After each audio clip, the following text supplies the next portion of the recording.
Dad, my daughter Sasha exclaimed, you have to come to the school tomorrow to meet my new teacher. What happened to your old teacher, Mrs. Greendale?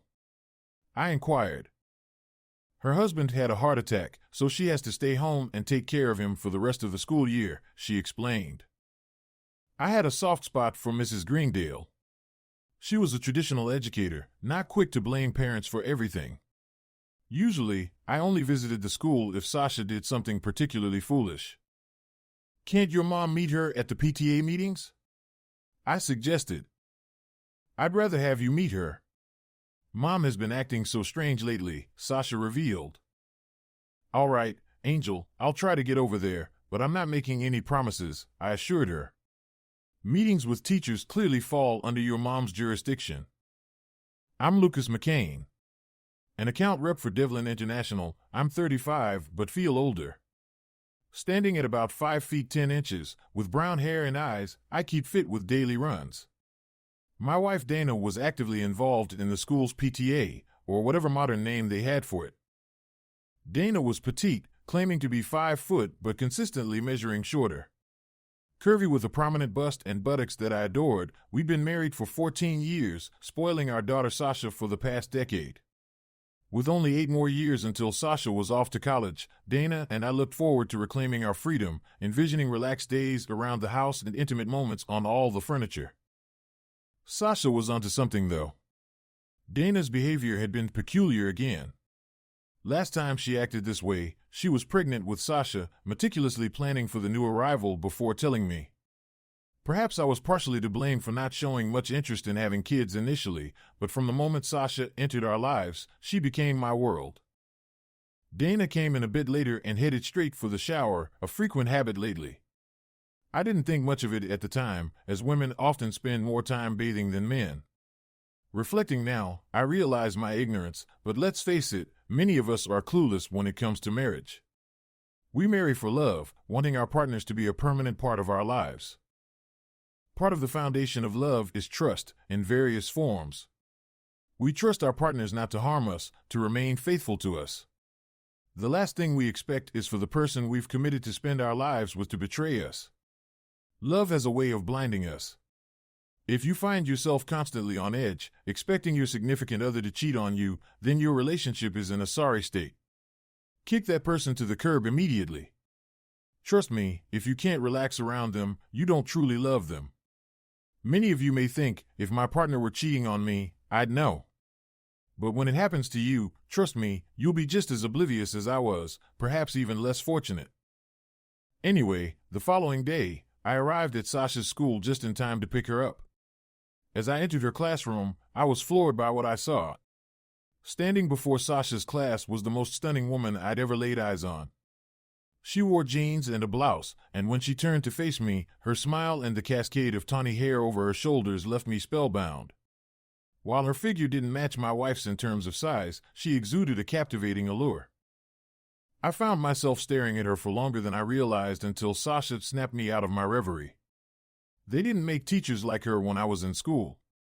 She was tall, at least for a woman, and much slimmer than Dana. Not that I was comparing, but she was undeniably striking. Yep, stunning was the right word for her. Daddy, Sasha interjected, bringing me back to reality. Ms. Marshall is speaking to you. Oh, sorry, I stammered. I just had a moment. I'm Sasha's dad, Mr. McCain, Lucas McCain. But you can call me Luke. I extended my hand, and she greeted me warmly with a smile. Damn it, she should sell those smiles. Sorry to summon you on such short notice, she said, smiling again. I'm new here, but the school values parental involvement highly. Sasha is one of my brightest and most friendly students, also one of the most helpful. Her soft southern accent gave her speech a melodic quality, and I could have listened to her all day. I glanced at Sasha, feeling proud of her. She smiled back, offering me her hand. I gave her a high five, and she looked at me as if I were silly. Dad, when someone extends their hand, you're supposed to give them money, she teased. Anyway, Ms. Marshall continued, neither you nor your wife have participated in any of our projects or committees this year. Ms. Marshall. Please, call me Gianna, she interjected. Doesn't the PTA count? I asked. Yes, it certainly does, she replied with a smile. Are you a member of the PTA? Well, no, I admitted. But my wife is. She attends every meeting on Wednesday nights. She's never missed one. Ms. Marshall's expression shifted as she corrected me. Perhaps I'm mistaken, she said, but the PTA meets on Tuesdays, only on the third Tuesday of each month. My heart sank. I needed to uncover what was happening with Dana. Why don't you consider joining one of our committees or clubs regardless, she suggested, her tone laced with sympathy. It was as if she could sense my turmoil. Scanning through the list of activities, I settled on track. I believe I could contribute here, I offered. I'm no expert, but I run daily and have participated in a few marathons. That would be wonderful, she replied. They convene on Tuesdays and Thursdays at 5. Sasha and I made a pit stop at McDonald's on our way home. While not the healthiest dinner option, it was a favorite of hers and saved me from having to cook. I knew Dana wouldn't beat us home, even though she finished work before I did. Some men prefer to ponder in their favorite armchairs, while others take long walks. My preferred method of contemplation involved washing my red Mustang GT. As I rinsed off the car, I organized my thoughts about Dana's behavior. I knew PTA meetings were monthly, not weekly. Dana had joined the PTA almost 2 months ago. This meant that whatever she was up to, she had done it around 6 to 8 times. As I lathered the car with soap, I dialed a friend. Hey, Hop, I greeted. Hey, Luke, what's up? He responded. Things aren't great, I chuckled. Remember when you thought Tia was cheating on you? What was the name of that investigative agency you used? Oh, don't remind me, he laughed. All I did was make some lawyers and P.S. richer. I told you she wasn't cheating, I said. She was taking classes at the community college, thinking you were embarrassed by her accent and limited English. Yeah, I remember, he laughed. The agency was called Ponderosa Investigations. They're in the directory, and they're good. Thanks, Hop, I said, hanging up. Hop Singh had been a childhood friend. I dialed directory assistance and obtained the number for Ponderosa Investigations. After placing a call, they informed me that someone would arrive shortly, as they were located nearby. As I polished my chrome Hello T's rims, the car pulled up. The man who emerged put on sunglasses. Your chrome is so dazzling, I thought I might go blind, he remarked. My dad had a 1973 102 Boss that he cherished as much as you do this car. I nodded, sharing his appreciation for classic Mustangs. I'm Lucas McCain, I introduced myself, extending my hand. Friends call me Luke, I added, sizing him up. Joseph Cartwright, he replied. His handshake was solid, instilling trust.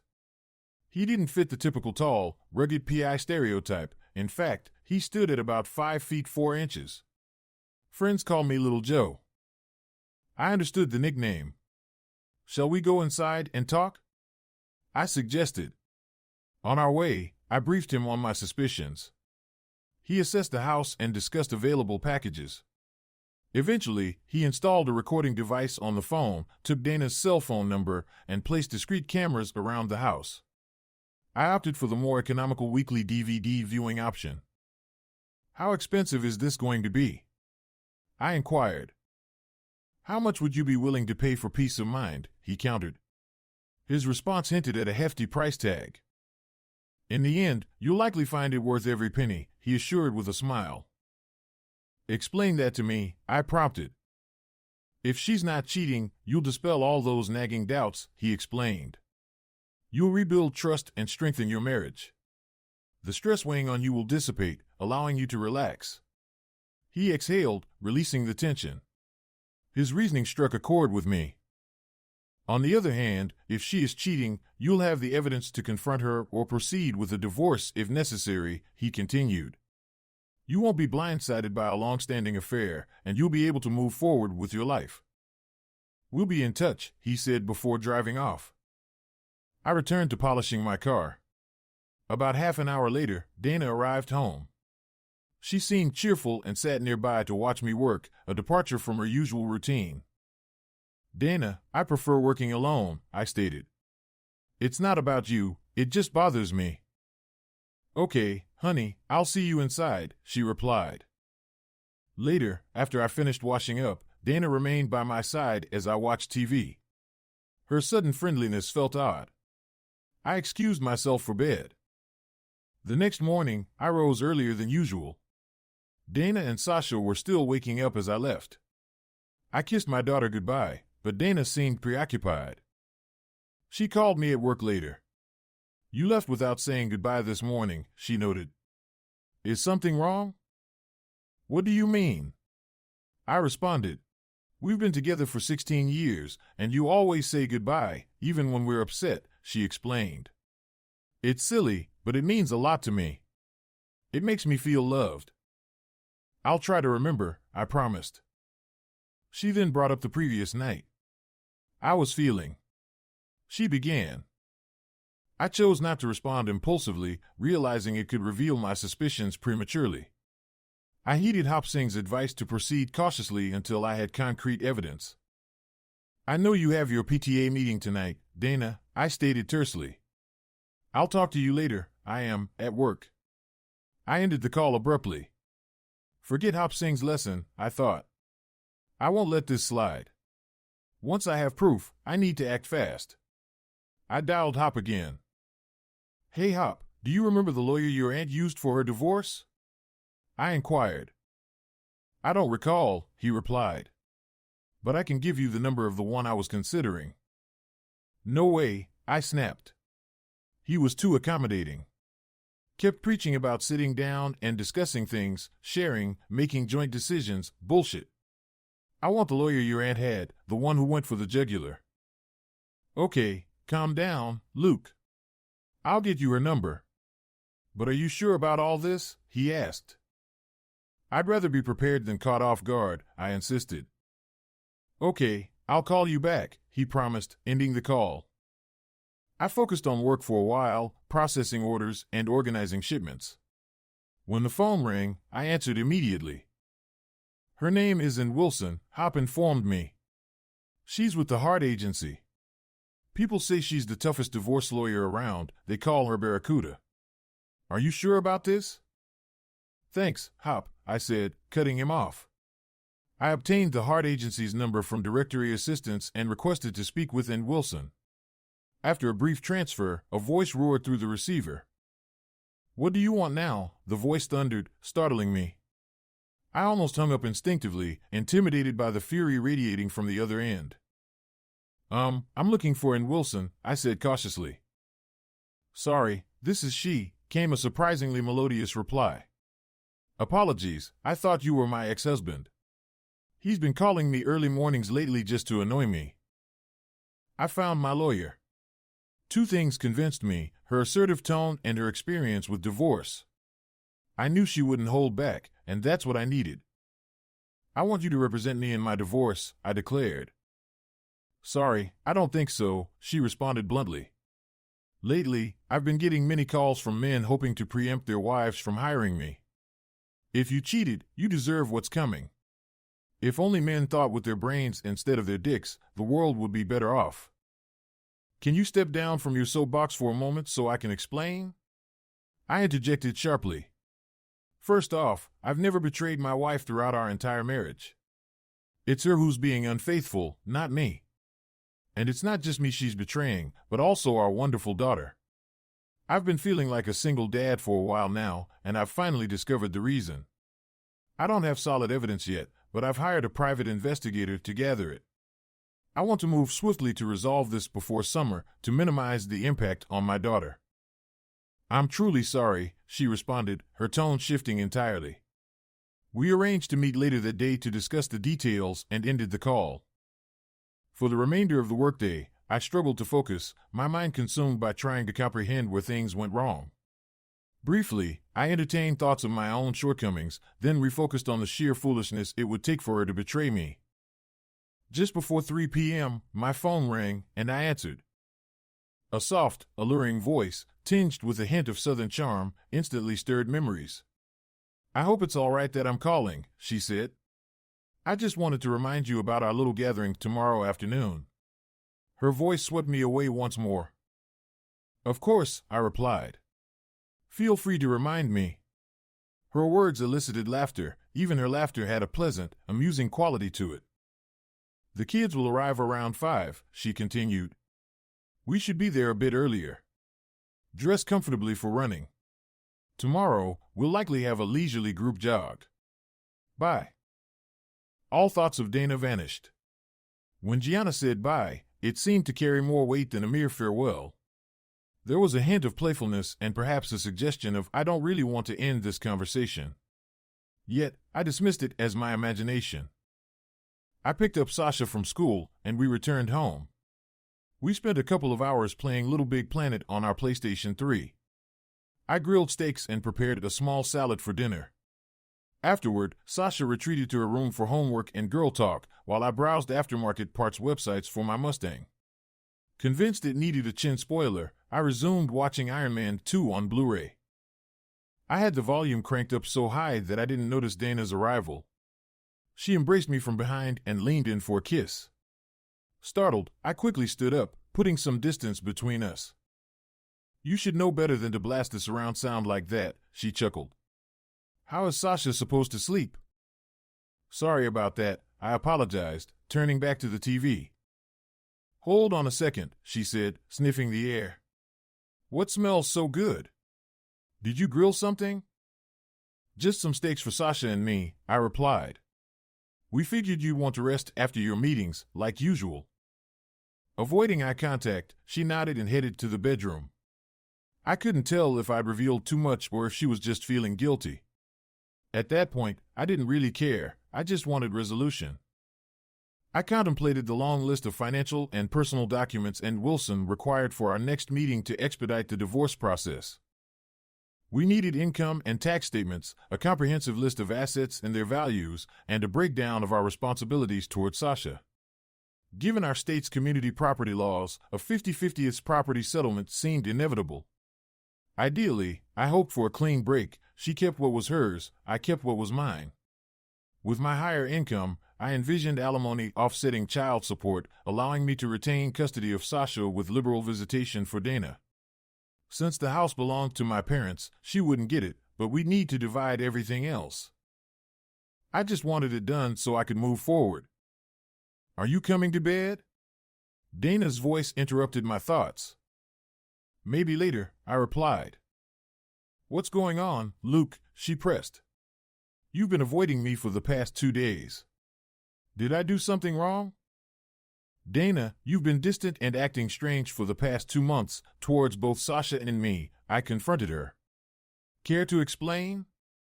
What about the mood swings? We never know what version of Dana is coming home. Maybe we've been giving you space to figure things out. I grabbed my car keys before things escalated further. I'm going for a drive to cool off before this gets worse, I declared. Should I come with you? Maybe we can talk, she offered, on the brink of tears. There's no point in waking Sasha just because we're not getting along, I stated firmly. Or were you planning on leaving our daughter alone in the house while we're out? Maybe you forgot about her because I usually take care of her. Dana started crying, reaching out for me, but I pulled away. Luke, I love you, and I love Sasha too. You know that, she pleaded. You have a strange way of showing it, I muttered, closing the door behind me. Driving my Mustang at night held a certain allure. The reactions of people on the street as I passed were amusing. They'd hear the engine before spotting the car, often gazing after me long after I'd passed. As I drove, I pondered what was going through Dana's mind. She had a devoted husband and adoring daughter. Why risk it for someone else? Our sex life had been lively up until 2 days ago, and I was no slouch in that department. Perhaps there was more to it than just physical intimacy. Maybe I was missing something, and it wasn't solely about sex. I realized my assumption that cheating was solely about sex was likely flawed. Perhaps there was another underlying issue at play, affecting not just our relationship but also how she treated Sasha. After an aimless hour of driving, I returned home to find all the lights out, assuming Dana was asleep. I took a quick shower and slipped into bed, intending to keep my distance until I uncovered the truth about her behavior. I'd brainstormed several possibilities during my drive, from secret gambling to substance abuse. It disturbed me that I preferred those explanations over infidelity. As soon as I settled into bed, Dana edged closer. "I'm sorry," she whispered. "Work has been stressing me out lately. I didn't realize it until you mentioned it. Is there anything I can do to make things right?" "Treat Sasha better," I retorted sharply. "Well, for right now, I was thinking about something more personal," she said, running her hands up and down my stomach. As her fingers approached my pubic region, I gently moved her hand away. "What's wrong?" she asked, looking surprised. In 14 years, I had never not been in the mood. "I need to get some sleep," I said. "I have a big day tomorrow, and I'll need all my energy." Then I rolled over, putting more distance between us. "But," she started. "Good night, Dana," I said firmly. The next morning, I woke up feeling unusually refreshed. I sorted through the files in our home office and made copies of all the tax documents Wilson had requested. With this, Barracuda would have everything she needed to proceed with my divorce. All that remained was the proof. I hoped little Joe had something for me. Over the years, I'd heard a couple of things from married and divorced couples that I'd always thought might be true. One was the idea that you couldn't turn off love like a light switch unless you never really loved the person. Now, I believed that wasn't entirely accurate. It depended on the situation and the individuals involved. Until 3 days ago, I had loved Dana with all my heart and soul. She was the mother of my daughter, and I had envisioned growing old with her. But the revelation of her betrayal had changed my feelings. Even if she had cheated, we could still grow old, but not together. The second old adage was that husbands never knew when their wives cheated. They were always portrayed as clueless. Unless the husband stumbled upon evidence, he remained in the dark. None of these scenarios fit my situation. I needed to remove Dana from my life, but that wouldn't be entirely possible for a while. She was Sasha's mother, and we'd have custody issues for at least the next 8 years. Then there would be graduations, weddings, and births. Perhaps in a few years, I'd find someone else and move on from her betrayal. During lunchtime, I faxed copies of the documents to Anne's office so she could begin work on the papers. The afternoon dragged on as I grappled with my conflicting emotions. I swung between hating her and wishing she hadn't done this so we could stay together. Marriage counseling crossed my mind briefly, but the thought faded quickly.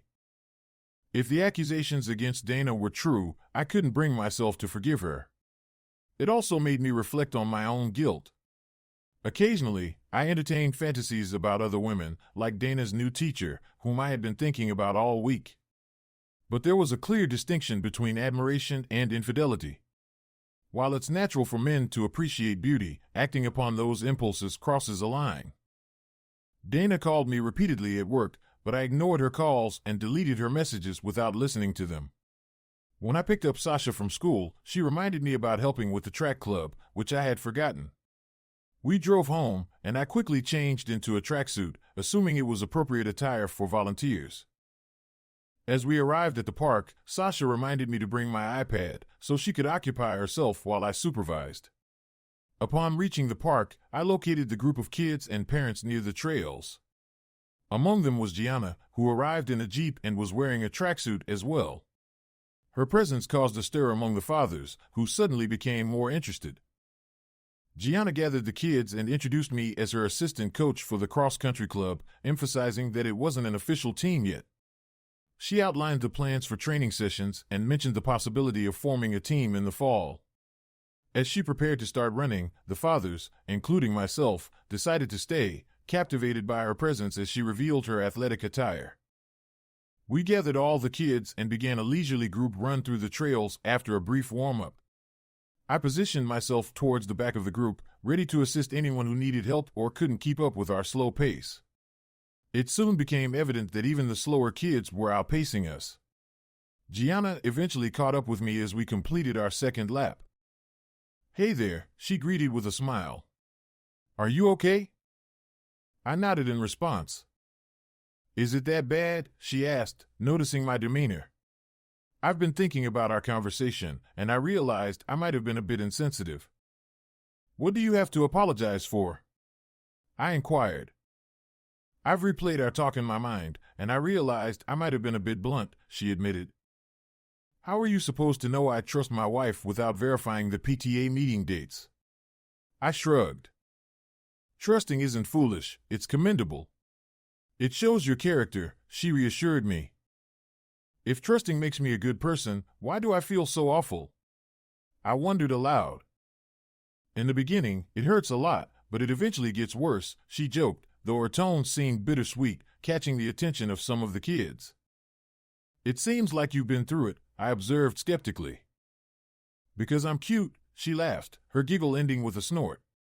My ex was so possessive that I couldn't breathe without him getting suspicious. I would have appreciated the simple act of trust you give your wife. It's crucial. If you can't trust someone, how can you truly love them? On the flip side, despite his lack of trust, he was the unfaithful one, she revealed, leaving me stunned. He was an adventurer, always seeking new conquests after me. He fought the divorce bitterly, but eventually, I moved on. It's been 3 years, and I'm only now starting to feel comfortable around men again. I'll do my best not to fit the typical male stereotype then, I quipped. Men, they're the worst.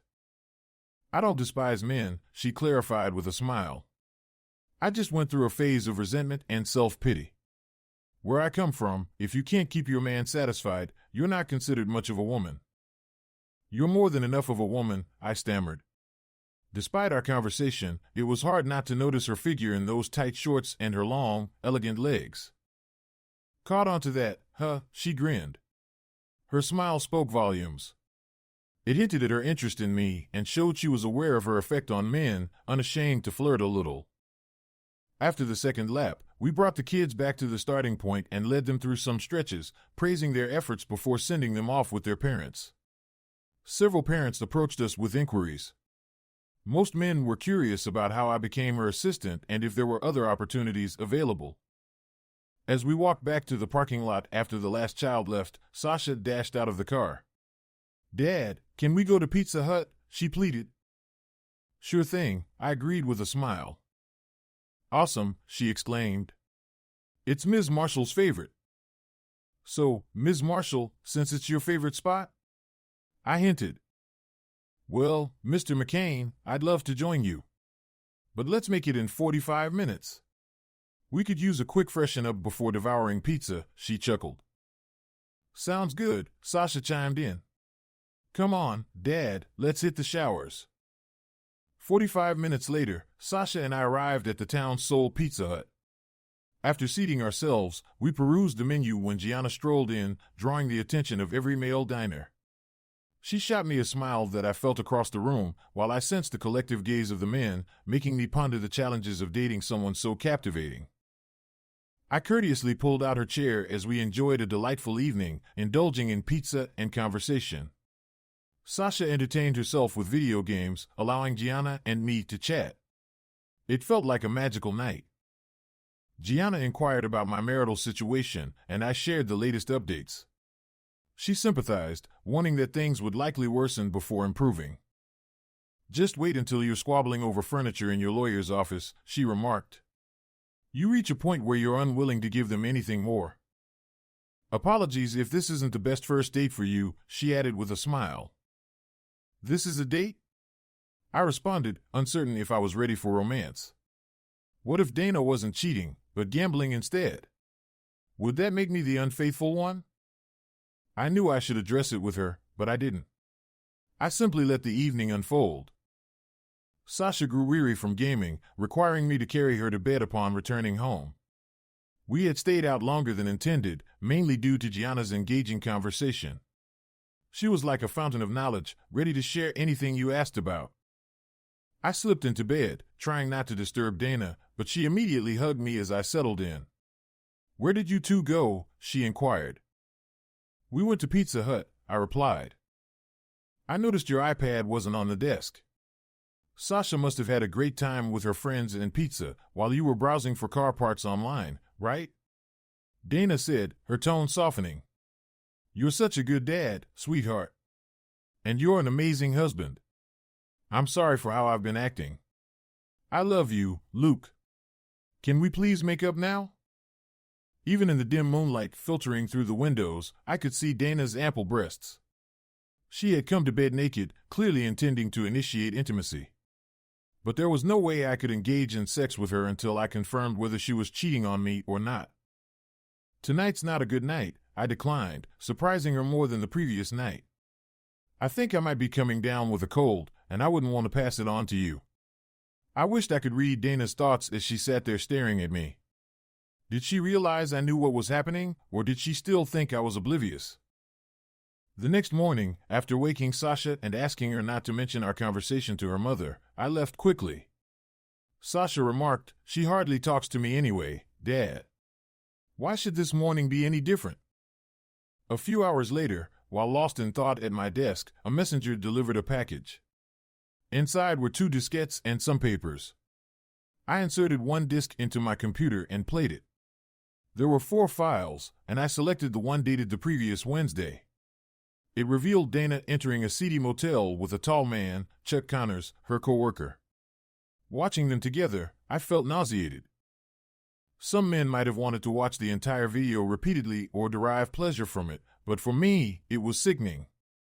Gianna had been right. Witnessing Dana's infidelity was far worse than suspecting it. I made copies of the DVD and the phone conversations disc and sent them, along with the accompanying documents detailing Chuck Connors' identity and their interactions, to Ann. I called Ponderosa Investigations to express my gratitude for their work and informed them I no longer required their services due to the conclusive evidence they provided, despite their high cost. A couple of hours later, Ann called to inform me that everything was set. The papers were prepared, and Chuck's name was all she needed to finalize them. In our state, suing for alienation of affection wasn't an option, so I sued him for mental anguish caused by the stress on my daughter and me due to his affair with Dana.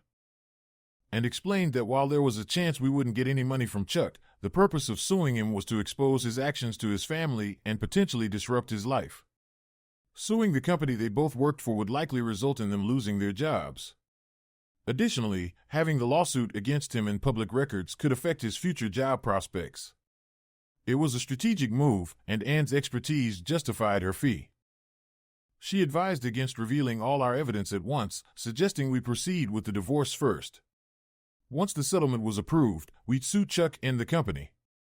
This way, Dana would have her income secured before the lawsuits impacted her financially. And also mentioned that Dana had contemplated ending things with Chuck, but it didn't sway my decision.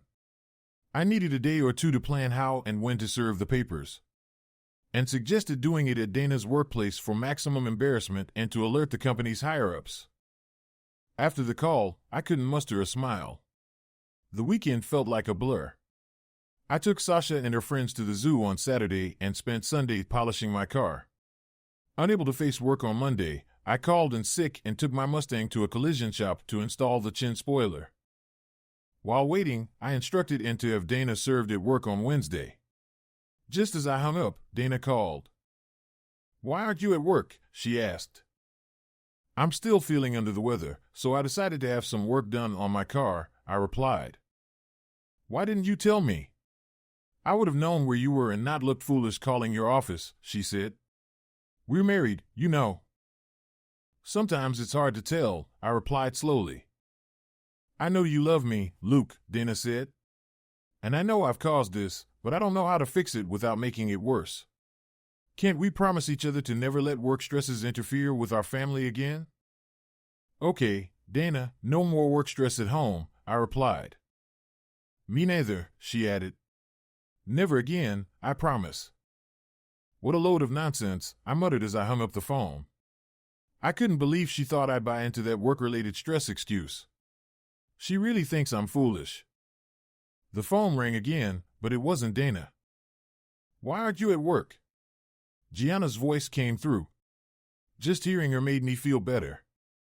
"I'm feeling down," I admitted, explaining everything to her.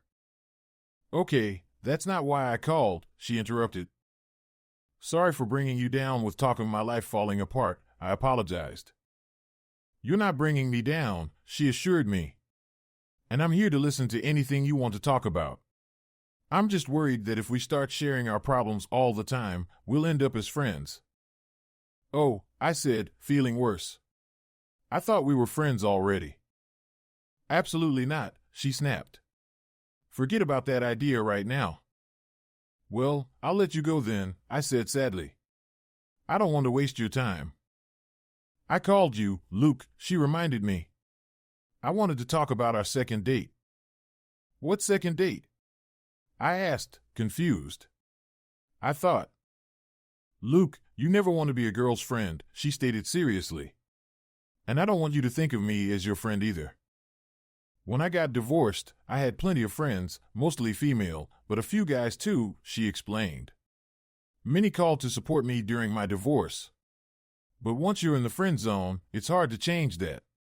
I never considered any of those guys as anything more than friends. I don't want you to see me that way. I'm confused, I admitted. Don't worry about it, she said, smiling. I'll take care of it. You're still recovering from the shock. I just want to make sure that when you're ready to move on, I'm first in line. What line? I asked. With your job at a large company, once news of your divorce spreads, there'll be plenty of women interested in you, she explained. And they'll all be behind me. Well, if you're in line, there won't be a line, I declared. I'm not foolish enough to let you slip away. Ah, finally a bit of flattery. Now that I know you're interested, let's discuss that second date, Gianna said. I'm torn, you know. Torn about what? I asked, still feeling quite confused. No wonder women think we're clueless. Well, the second date might be a bit early for a formal, romantic dinner. But it's perfect for another fun, getting to know you outing. The big question is, do we bring Sasha along? She pondered. I know she likes me, but after the second date, we might want to share our first goodnight kiss, and I'm not sure she's ready to witness that. Seeing some woman kiss your dad can be tough. Are you planning to kiss me? I stammered. The tightness in my pants reminded me I was alone in my office. Absolutely, she chuckled. We must follow protocol, after all. It took all my willpower not to kiss you at Pizza Hut. So, when's this happening? I inquired. She had a knack for making me forget everything but her. Sooner the better, she replied. How about tomorrow after practice? I'll pack a picnic lunch, and the four of us can have a little picnic right there in the park after everyone else leaves. We could even roast some marshmallows. Which four are you referring to? I asked. You, me, Sasha, and her best friend Beth, she smirked. That way Sasha has a pal while we have our chat. Okay, I agreed, hoping my head would stop spinning. See you then. Bye, she said, the bye dripping with sultriness. If all Southern girls were like her, I wondered why anyone left the South. While picking Sasha up from school, I scanned the parking lot but didn't spot Gianna's Jeep. She's not here, Dad, Sasha laughed. She had to do some shopping, and we both know why. She grinned, indicating that everything was all right with her. Back home, Dana was in the kitchen cooking dinner. Sasha and I exchanged a surprised glance, as if she were an alien. Why are you looking at me like that? Dana asked. We didn't realize you could cook, Sasha remarked. Why are you home? I inquired. I just decided to skip overtime tonight, Dana said, smiling. I wanted to spend some time with my family. When are they coming? Sasha asked. I'm pretty busy tonight with homework. I'm planning to take some photos of the car with the new chin spoiler and maybe test it out on the quieter roads near the airport, I explained. Sasha went into the kitchen and reheated a couple of slices of pizza we'd brought home the other day, while Dana watched with a glare. Later, Dad, Sasha said, disappearing into her room, leaving me alone with Dana. I've been thinking, she said, smiling at me. What would you think about having another baby? It took all my willpower to maintain a composed expression. I resisted the urge to laugh or feel sick. I'm going to get the camera and take some pictures now, I said, deflecting the conversation. What about my idea? She protested. I wanted to discuss it as soon as possible. I'll think about it, I replied, quickly making my way out of the house. I snapped about 50 pictures of the car from various angles with my digital camera. Each photo documented the car's transformation from stock to its current state. I felt uneasy leaving Sasha alone with Dana, but I needed the break. Driving along the road, I felt torn between laughter and tears. Dana's sudden affection had me questioning her motives. Was she genuinely trying to salvage our marriage, or was she attempting to manipulate me further? And her desire to have another baby raised even more suspicions. Was she hoping to mend our relationship, or was there a darker agenda at play? Then guilt gnawed at me. Was my determination to end things with Dana driven solely by her betrayal, or was I seeking solace elsewhere? Despite not initiating any romantic encounters, I was still dating before filing for divorce. In my mind, once Dana had cheated, our marriage was irreparably damaged. Seeking happiness elsewhere seemed justified. And if Dana was pregnant, a DNA test would settle paternity. I would fulfill my responsibilities if the child was mine, but our marriage was beyond salvaging. After aimlessly driving for a while, I reluctantly returned home to find Dana still awake. "Ready, Daddy?" she asked. "No," I replied honestly. "Dana, our problems are much more serious than you realize.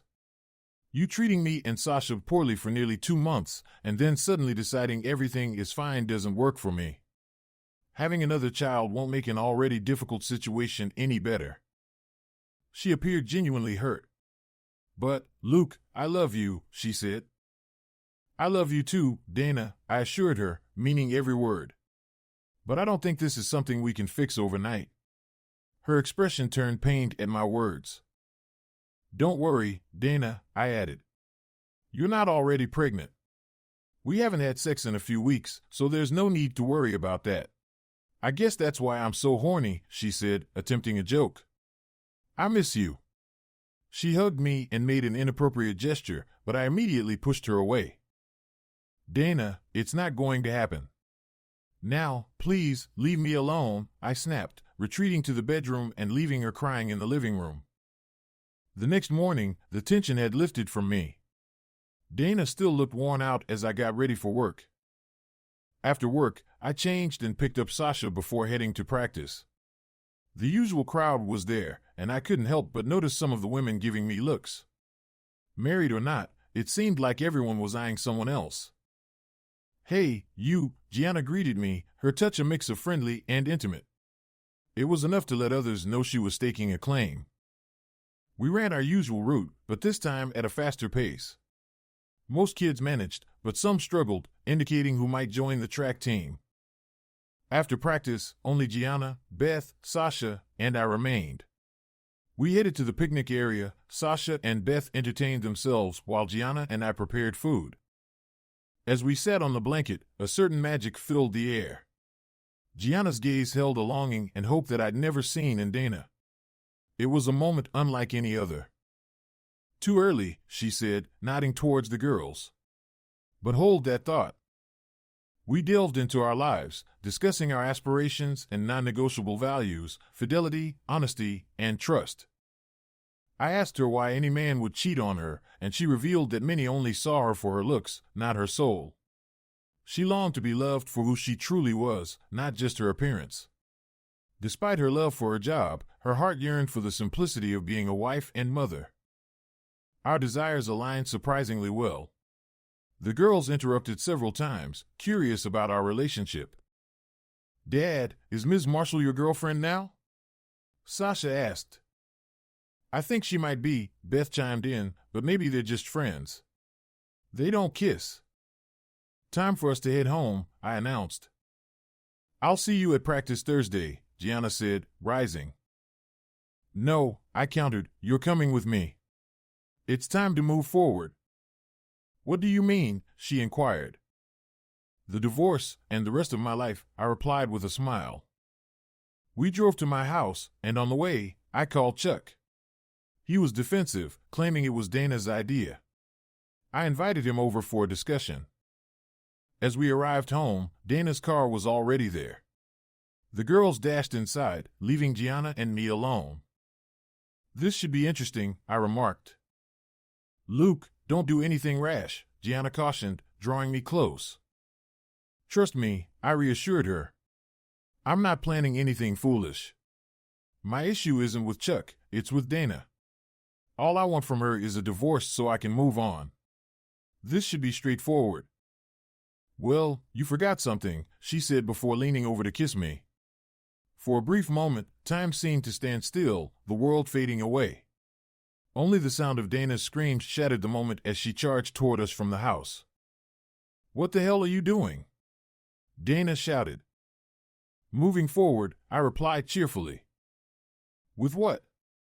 Dana hissed. I gestured for her to calm down. Oh look, Chuck is here, I remarked as Chuck pulled into the driveway. Chuck emerged from his car, mesmerized by Gianna's presence. After Gianna left, Chuck's gaze lingered on her, leaving Dana visibly unsettled. Why are you here, Chuck? Dana snapped. Did I leave something at the office? I invited Chuck over, I explained. Let's discuss this inside, calmly. We entered the living room, and Chuck wasted no time in questioning. Who was that woman? Chuck inquired as he settled into a chair. My plan for a calm discussion evaporated. Acting on impulse, I punched Chuck hard, causing his nose to bleed as he fell back. Why'd you hit me? Chuck yelled. I called you here to talk, I hissed. You're a real scumbag, Chuck. You wrecked my marriage with Dana, and now you're eyeing Gianna. She's off limits. If you ever lay a finger on her, I'll make you regret it. I don't want Dana, Chuck retorted. I already have a wife, a better-looking one too. It was just sex, and it wasn't even good. I just like her body. The rest of her isn't worth a damn. You jerk. Dana interjected. I don't want you either. That's why I ended things with you. I started to think Luke knew what was going on, and you're not worth my marriage. Then why did you call me today? Chuck sneered. Because Luke hasn't touched me in over a week, Dana admitted. Look, you guys can sort this out when you get back to Chuck's place, or wherever you're headed, I stated. What do you mean, Luke? Dana's tone shifted from anger to fear. I've already told you, you two have been involved for over a month. Whatever it is or was doesn't have to end. I genuinely hope you can be happy together. If we all pitch in, packing her stuff, you can probably be out of here in 20 minutes. Or pack some essentials and come back tomorrow while I'm at work, I explained. They both stared at me, bewildered. Confusion was evident, especially on Chuck's face, which was swelling up. I'm not taking her anywhere, Chuck objected. Oh yes, you are, Chuck, I asserted. I don't care where you take her, but she's yours now. You can move her in with your wife and kid, or get her a motel room or an apartment. But if you don't want to lose your marriage tonight, you need to act. Luke, Dana began slowly. I swear, I only love you. Chuck was a mistake. It wasn't about love. He caught me at a vulnerable moment, flattering me and making me feel better about myself. You know how self-conscious I've always been about my height and figure. Tears streamed down her cheeks. Please, give me one more chance. I know what I did was awful, but women need to feel attractive and desirable, she pleaded. Dana, did I ever make you feel unattractive? I always wanted us to grow old together. Our relationship was about more than just appearance and sex. I truly loved you. You didn't just cheat on me, but on our daughter, our memories, our vows, and our dreams of a future. For the past 2 months, you've treated us terribly, but it's over now, I stated calmly. What about that girl you were kissing? You're doing the same thing, Dana retorted. No, Dana, it's different, I explained. That was the first time I kissed her. We haven't had sex, and I only met her because of your deception. What deception? Dana inquired. Gianna is Sasha's teacher, I revealed. If you had attended the PTA meetings for the past 2 months, I would never have met her. Here's the plan, I continued. Tomorrow, My lawyer will serve you with divorce papers. She prepared 2 sets. It's your choice, Dana. Sign the amicable ones citing irreconcilable differences, or we go the hard route. The papers divide our assets equally. I keep the house, and we share custody of Sasha, with her residing with me and you having visitation rights. Dana, I don't want a divorce, she pleaded. Please, I'll do anything. Just give me another chance. You can have revenge with that girl a few times, and then we can move on and forget about this. Your relationship with Chuck was just physical, right? I inquired. They both nodded hastily. Well, my relationship with Gianna is much more than that, I stated. Once I'm free of you, I'm going to marry her. Why don't you two discuss this after I leave, suggested Chuck. No, she's going with you, Chuck, I snapped. Either you take her or your marriage will be over before you even get home. I know you're hurting, Luke, Dana said softly. I'll go stay with my mom for a few days until you calm down, and then we can talk. Dana, you're an adult, do what you want, but it involves leaving here, I replied, heading to the kitchen for a drink. The following weeks were eventful. I focused on spoiling my daughter and deepening my bond with Gianna. We engaged in various activities together but refrained from having sex, reserving it for our wedding night. Dana incessantly called me at work and home, but I ignored her calls. However, I allowed her to spend time with Sasha whenever she wished. Her parents also reached out, urging me to reconcile, but I stood firm, asserting my right to happiness. Dana even visited Gianna at school, pleading for another chance. Surprisingly, they conversed, and Gianna shared her own experiences of betrayal in marriage, which seemed to resonate with Dana. What seemed to distress Dana the most was witnessing Gianna and me on the porch swing, Sasha by our side, appearing like a content-loving family. It dawned on her what she had forfeited. She burst into tears, prompting Gianna to wake me up with a kiss, gesturing towards Dana. Go talk to her, Gianna urged. I intercepted Dana before she reached her car. Dana, did you need something? I asked, struggling to feign concern. Why haven't you returned the papers yet? I came to discuss us, she sniffled. You're handling this all wrong. What exactly am I supposed to be doing right? I questioned, confused by her words. I've talked to my divorced friends, she began. According to them, you're supposed to get angry at me, we fight over everything, including custody of Sasha. Then you move out into some miserable apartment, feeling lonely and miserable. Eventually, when I feel like it, I'm supposed to offer you pity sex or two. We work towards getting back together with the understanding that I love you, but you're not enough for me. So, occasionally, I have a lover on the side, and you either pretend not to know or have one yourself. It's just supposed to be about sex. She sobbed. Chuck was only about sex, Luke. He wasn't as good as you, and, well, you're more endowed. I guess I just wanted someone to make me feel wild again, to have that kind of passion like when I was younger. I got tired of feeling old. For a while, I had it all to him for the rough stuff and you for the tenderness. But when you stopped sleeping with me, I noticed, and it made me irritable, she confessed. I knew it was wrong, so I ended it. But by then, you had already distanced yourself from me, and I felt desperate. So, I called him one last time. When I saw you come home with Gianna that first time, I was furious. But then, I thought maybe it could benefit me. I thought if you were with her, maybe when it ended, we'd be even and I could win you back, she explained. Last week, I went to see Gianna at school and we talked. She told me things not just about you two, but also about myself. I realized I was in real danger, that her feelings for you are genuine, probably as deep as mine. She won't give you up. So, I thought my only chance was to appeal to you. We've been together for 16 years, married for 14. We have a child together, and until the last 2 months, we were happy. That has to mean something. I won't give up without a fight, she pleaded. I came here today to talk to you about it, to see if we could work something out. I wanted you to drop the divorce. In return, I'd give you 2 months with her, and then we'd try to rebuild our marriage and our family. But now, I see you'd never agree to that. You love her too, and you're happy. She even has my daughter following her around. You two look like the family we never were, she continued, tears streaming down her face. I messed up big time. This isn't how it was supposed to go. Chuck never loved me, he just used me like some cheap thrill. Now he's with one of the secretaries, claiming I'm only good for my looks. At work, I'm either ignored by the decent people or harassed by sleazy guys who think I'm an easy target. I'm living with my parents in a tiny apartment, sleeping on their couch. I'm the laughingstock among our old friends, she concluded, brokenly. Sheila's husband, Bert, told her she should have an affair like I did, so he can upgrade like you did. Half the wives in town are scared to even mention seeing someone on the side, fearing their husbands might follow your example, she recounted.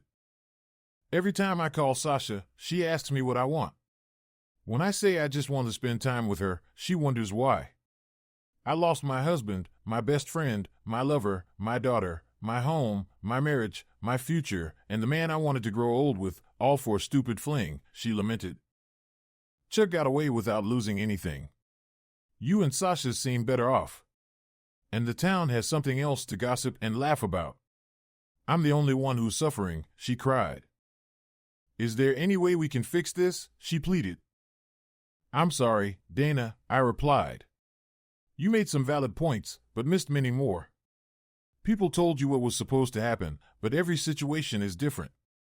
The house was mine before I met you, and I wasn't going to fight for you after you cheated. Chuck needed to fight for you, but as soon as you betrayed me, I no longer wanted you. I confronted Chuck because he looked at Gianna, who I do want. Don't worry about Chuck, he'll face consequences. As for how people treat you, you're getting what you deserve. I was hurt when I found out about Chuck, but I didn't deserve it. You didn't lose things, you threw them away, and someone else values them more, I explained, meeting her gaze. Sometimes, things can't be fixed, Dana. Moving on is best. Breaking promises hurts, whether love lasts 14 years or 14 seconds. You'll always be Sasha's mother, and you're welcome to see her anytime. But there's no chance for us again, I concluded. Dana signed the papers, and our divorce finalized. I sued Chuck for emotional distress. Both he and Dana lost their jobs. Chuck's wife left him, and Dana lived with her parents, becoming somewhat of a recluse. Sasha visited her often, and though they weren't as close as Sasha and Gianna, they were better than before. Despite Gianna healing my heart, I couldn't forgive Dana for how she hurt me. Over the years, Dana and Gianna formed a friendship, with Gianna being one of the few who could coax Dana out of her house.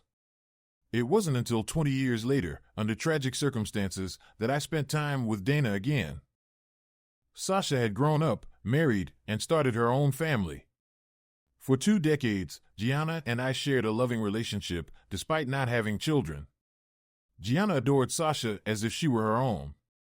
One morning, I woke to find Gianna cold and motionless beside me. It was later revealed that she had suffered a cerebral hemorrhage in her sleep.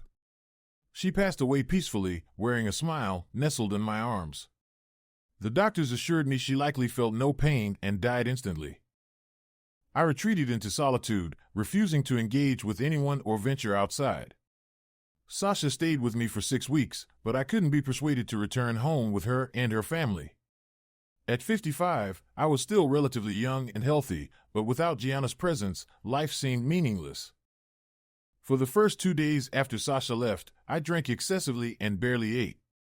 Despite promising Sasha I'd take care of myself and call her daily, I failed to follow through. On the 3rd day, I woke to the scent of bacon cooking.